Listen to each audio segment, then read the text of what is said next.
Welcome to the Dialogue KE. Kenya has today held its first National Tree Planting Day in a project that the government targets to grow and nurture 15 billion trees by 2032 in order to restore and conserve 10.6 million hectares of degraded landscapes and ecosystems. Climate change ranks among the most important dynamics shaping livelihoods of young people now and in the future.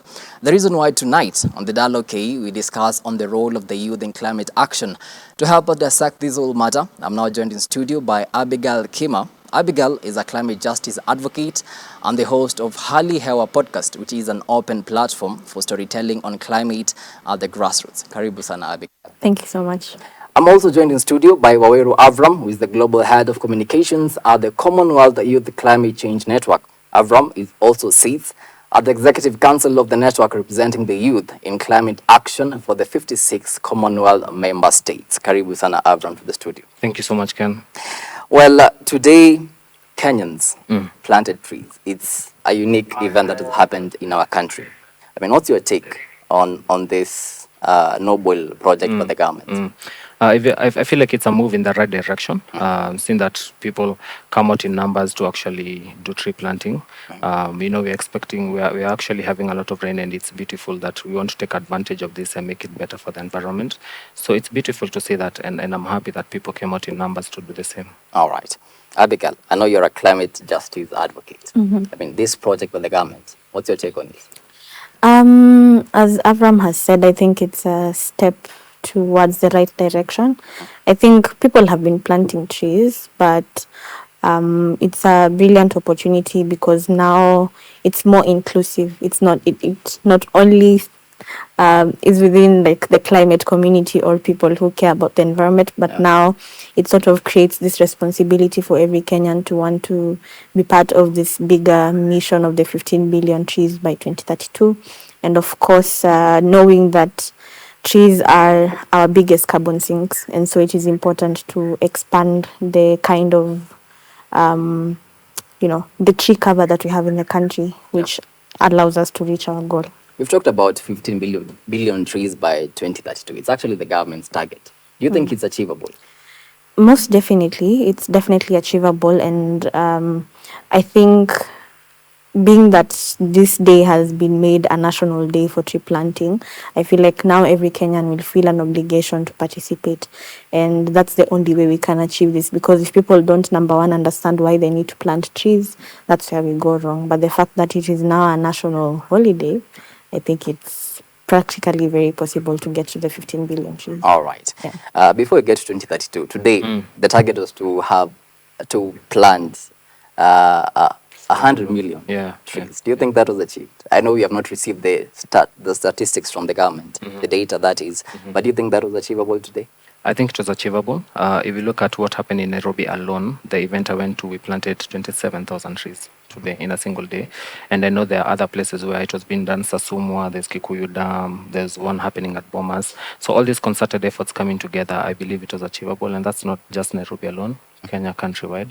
There are different places where tree planting was happening. So I believe it's much close to that number. All right. Yeah. This year, Kenya experienced the worst drought in 40 years. I mean, did we have to reach to this place to realize that we actually need to conserve our forest and plant trees? Unfortunately, being Kenyan, sometimes you realize how reactive we are to most issues. I mean, I think I was in primary school when we had Kenya for Kenyans, which was us contributing food items to Turkana, and I feel like we should have learned from that. But of course, now with the conversations around climate action and climate change happening, and of course with my experience doing storytelling, I actually went to Isiolo last year, and I actually saw that drought firsthand, where you're driving and you see animal carcasses spread all over. So to your question, I don't think we should have gotten to this place.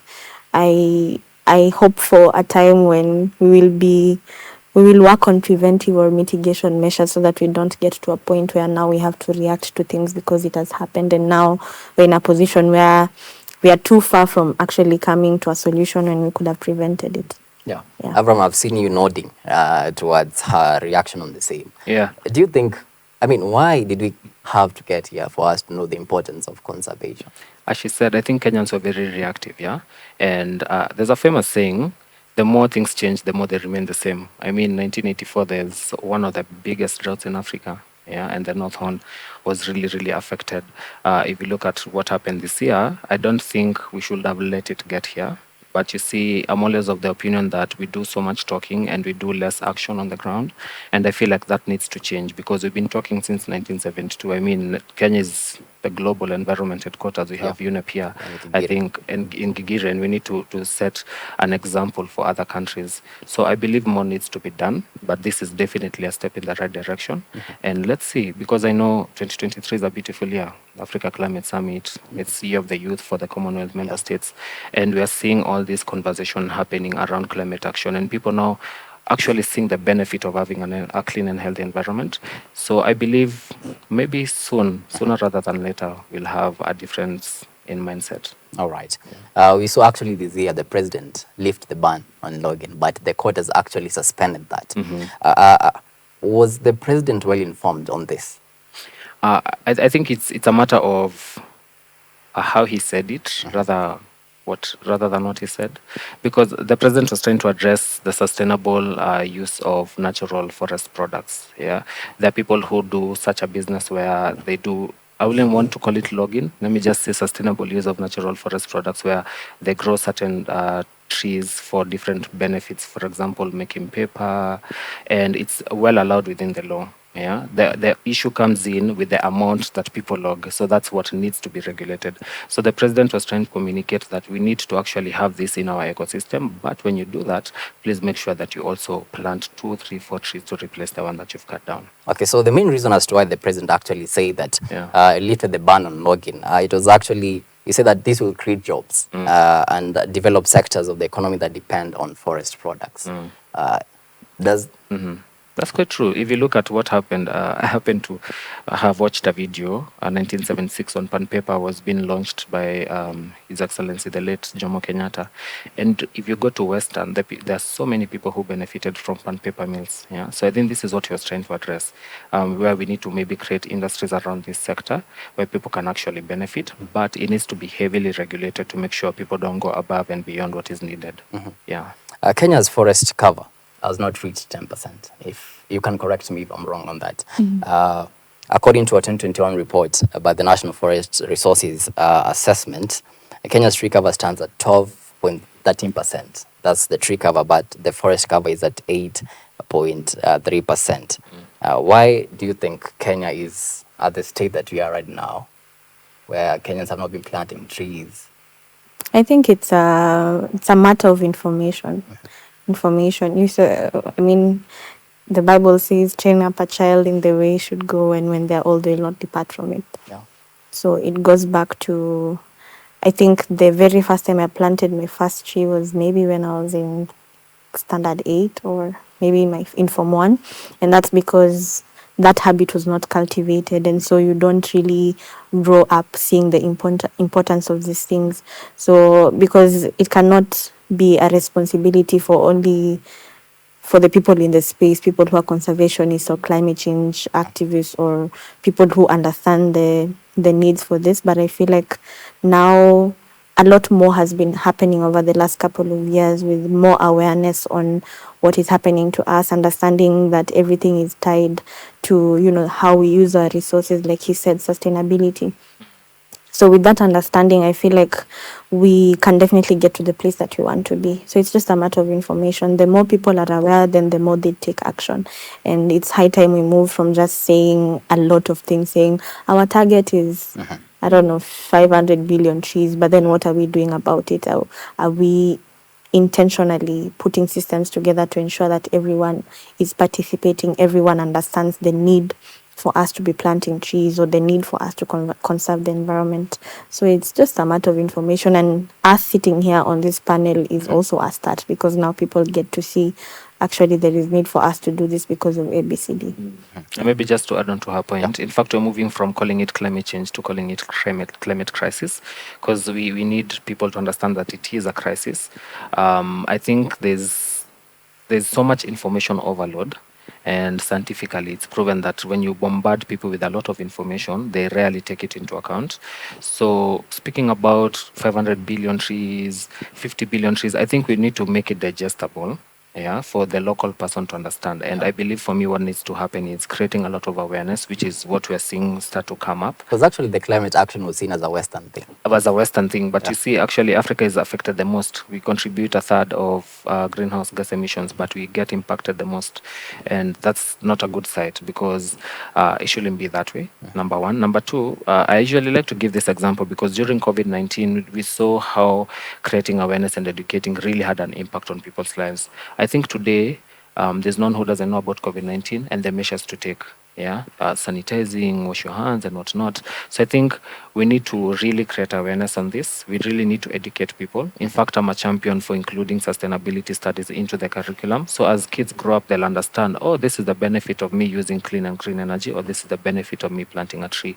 So the other thing I feel needs to be done is we need to actually give people the opportunity to take part in planting trees or conserving the environment, doing cleanups. And it's beautiful to see that the government has actually championed for it. Because in as much as there are a lot of memes going around, I don't think there's anyone in this country who doesn't know that today we needed to plant trees. Yeah. Yeah. Actually, you're part of the Africa Climate Summit. Yeah. And under the Nairobi Declaration, Yeah. leaders proposed for global carbon tax.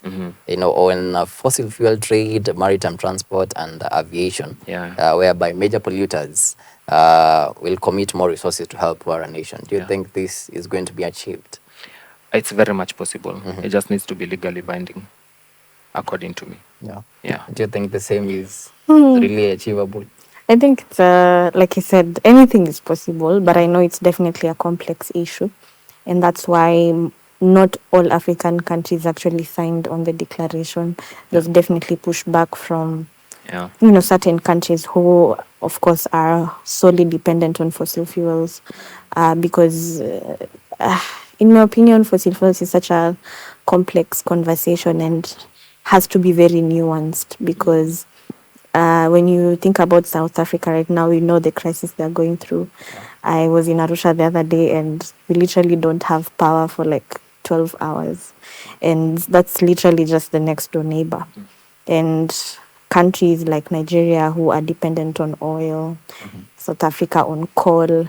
So when you talk about global tax for fossil fuels, then you have to think about, communities, their industries. So it's very complex to me, but I think the more we have these conversations, the more we will possibly get to a place where we can understand each other. And that's why, like you said, the Paris Agreement has also become very difficult to effect and to implement back home because, of course, when there's no legally binding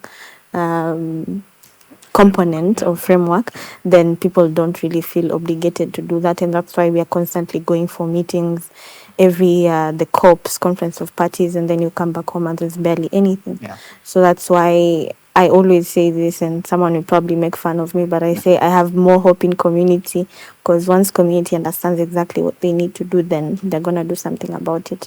But yeah, it's achievable. We just really need to consider the nuances, like put all the cards on the table and then see how we balance. All right. Avram, the president today was at UN offices in Gigiri, and he actually urged other countries to find alternatives to the use of plastics. But I was asking myself, are we doing enough as a country to curb? Yeah, you see, for us to phase out the fossil fuels, the plastics, we need systematic shifts. And this is a change in policy frameworks, which number one, Kenya did in 2017 by banning plastic bags. 2019, again, they banned plastic bags into, natural parks and your wildlife sanctuaries and whatnot. And last year, this year, actually, March, that 2023, UNEP signed a global treaty calling for people to find a way to eliminate plastics.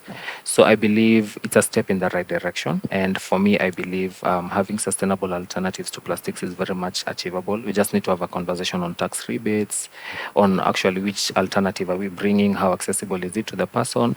But it's very much possible. It's very much doable. Abigail, you're a podcast host of Hali Hewa podcast. First of all, I mean, what led you to start this? So what led me to start this podcast was my experience during my first COP, Conference of Parties, the meeting that happens every year to come together and negotiate on climate change. That happened in Glasgow. So being in this place, you know, things are happening. Why am I forgetting the term? Anyway, so many things are happening at the same time. Yeah. And I felt like such a small person knowing that back home I am this advocate, this activist. But then I noticed being in that place, I didn't see how lived experiences are featuring in those conversations. Like there's no aspect of community.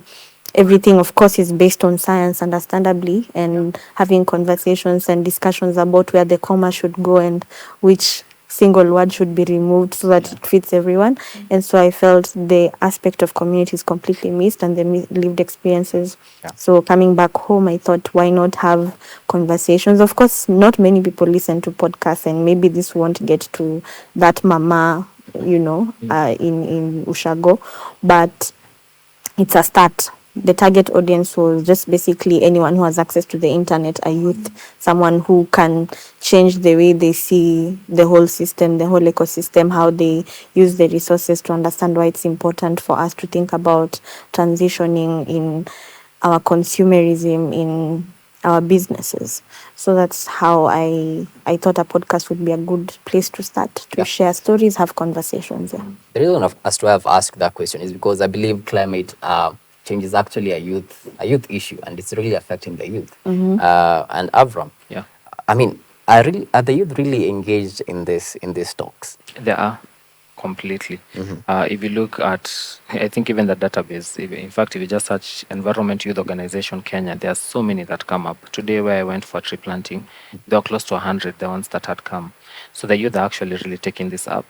Yeah, and they're championing for it at the lowest of levels. Yeah, from the communities all the way to schools, even in organizations. For example, where I work, we're representing 1.6 billion people, and majority of them are the youth. So I feel they have realized this is their issue, because as the youth, we are the ones who will be affected by it the most. Yeah. And they're really taking it up. Yeah. Abigail, what do you think is the role of the youth in all this climate action? At the moment, of course, the African population of young people is close to 70%. Yeah. And I feel like we're in the intersection between the older generation and the younger generation. So our role is very big. One, of course, we are experiencing the inaction from the generation that came before us. And the reality is the impacts of the climate crisis that we're feeling now is as a result of actions that happened maybe 20 plus years ago. Yeah. And so now, as we are stepping into, they always say we are leaders of tomorrow, but really we are leaders of today. And so our biggest responsibility is first to learn from the mistakes of the past. And then secondly, now see how we can, they say you can't do the same thing expecting different results. And I feel like that is what has been happening for a long time, even with conferences like COP that we are preparing for. So our role here is actually to question the system and change status quo. Try and do things differently, because then if we don't step in now, it means our Yeah. children will literally not have a livable world.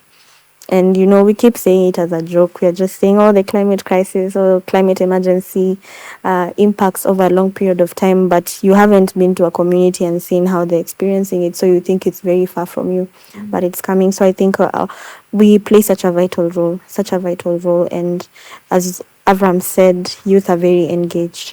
People understand that the food you eat, how you run your business, everything is literally dependent on how we sustainably manage the resources that we have.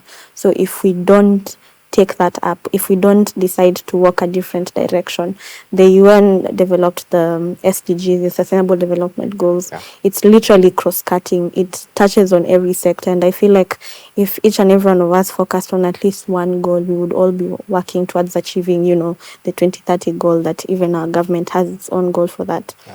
So we literally are the link between The a older sustainable generation. future. Yeah. All right.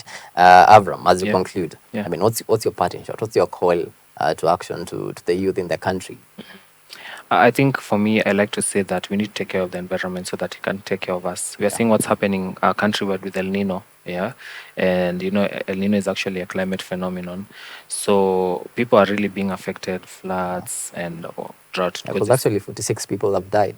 yeah, and you Yeah. can see the flooding in ASAL areas, and you see ASAL areas, they really don't experience a lot of rainfall. The Mandera, the Wajir, and that's where Garissa. most Garissa, Samburu, and that's where most of the flooding is actually happening. Yeah. So we need to actually take care of the environment so that it can take care of us. And it starts with a simple step of you planting a tree or choosing to change your mindset and saying, from today on, I'll no longer use a plastic bottle, let me use a reusable. So number one, I could conserve water and take care of the next person. Remember, I usually like to also say that in life, try and make it about the other person. Your actions today could actually impact the other person negatively. So try to think about them. Try to think about someone else's child, your own child, and try to think about the world that they'd like to live in, Yeah. and how you'd want to make it better for them. All right. Abigail, as you conclude, I know you've covered a lot of climate change stories. I mean, what's your call to action? My call to action is, I think I've gotten to a place where I'm asking myself, so what? I mean, after telling those stories, so what? At some point, you have to see impact. And so my call to action wouldn't really be one, it would be to the different stakeholders. If you see as a good story about an innovative use, then if you have the money, give them the money Yeah. to upscale their solution. And then to, people who are responsible for policy making, I'd say we really need that intentionality. They say Africa is a graveyard for good policies because we are so good at curating good policies. In fact, if you go to our books, Yeah. Kenya probably has some of the best policies, but implementation is our biggest problem.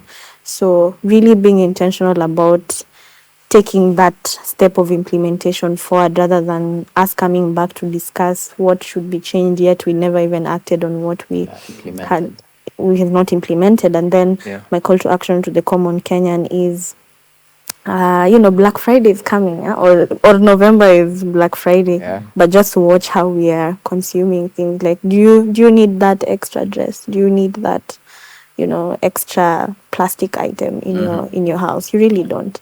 So at the end of the day, for us to achieve the bigger picture, it also has to start with you as a person, the personal responsibility aspect of it, because you consume information so that you can do something about it. I mean, you went to school and then now you use that experience in school to contribute to the society, and it's the same thing. Don't just consume and not do anything about it. Oh. So personal responsibility, especially to the common mananchi. If you didn't plant a tree today, nobody said you can't plant it tomorrow. So. Yeah.